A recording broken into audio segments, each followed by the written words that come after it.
Hello everyone, it's Leah here, and today marks the beginning of Stress Awareness Month. And who would have thought back when they first decided that April the 1st was going to be when we would start thinking about stress? Who'd have thought the huge changes that we all are facing, the huge levels of uncertainty and therefore stress that many people are facing.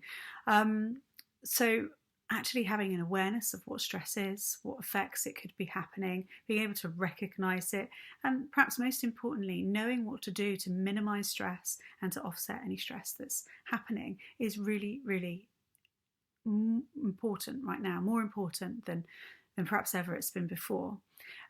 So what is stress? Well, if you were, for some reason or other, cornered by a tiger, and that tiger was trying to attack you, then the protective parts of your mind would kick in. So in response to this very obvious threat to your survival, the primitive protective part of the mind would kick in, and it would make all sorts of changes to you physically, mentally and emotionally, which would make you better at, hopefully, escaping that tiger, if not fighting it off, so that you survive.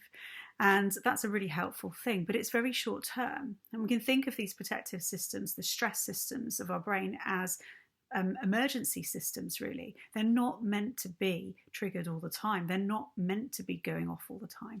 And that's where problems set in, because these protective parts of the mind actually, they get confused. They pick up on the kinds of stress that they can't help with: emotional stress or threat, social threat. And also they don't know the difference between imagination and reality. This part of the brain doesn't know the difference between imagination and reality. So actually often it's our worries and our ruminations that trigger this kind of chronic stress, rather than specifically the situations that are happening. And of course, when you've got something really big happening, like, at the moment we're all facing these huge changes, then of course that has an influence. But how our thoughts are responding around it have a massive impact too. So when we're suffering with chronic stress, there could be all sorts of signs and symptoms. Now, it's going to be impossible to list them all, because stress can actually affect almost every system of the body and the mind. But some examples are, physically, we might find that our jaw muscles are tense, that we're getting headaches a lot. Perhaps we've got back or neck pain. Our heart might be, we might be aware of our heart racing, or perhaps skipping beats at times, having a funny rhythm every now and again.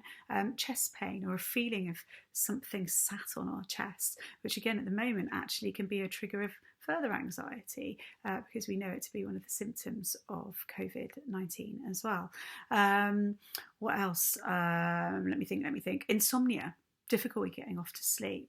And that might be just lying there wide awake. It might be waking up lots during the night and struggling to get off to sleep, or it might be waking up very early in the morning before you feel truly rested, and just having to kind of get up and get on with the day, probably because that feeling of anxiety is kicking in. And we all recognise that feeling of anxiety, that kind of flipping tummy, that kind of thing, feelings of dread or doom. These are all really common things with chronic stress.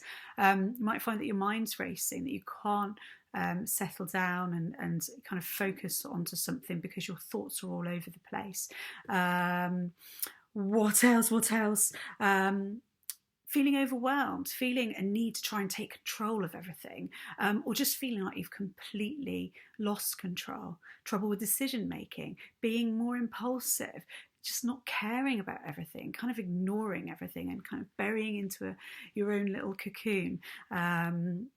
Shying away from friends and family, not connecting with people in the same way that you might used to, not eating so much, not having an appetite, or perhaps eating too much, eating way too many of the wrong things, losing control of that kind of, the way that you want to eat, and not being able to do things in the way that you want to do them.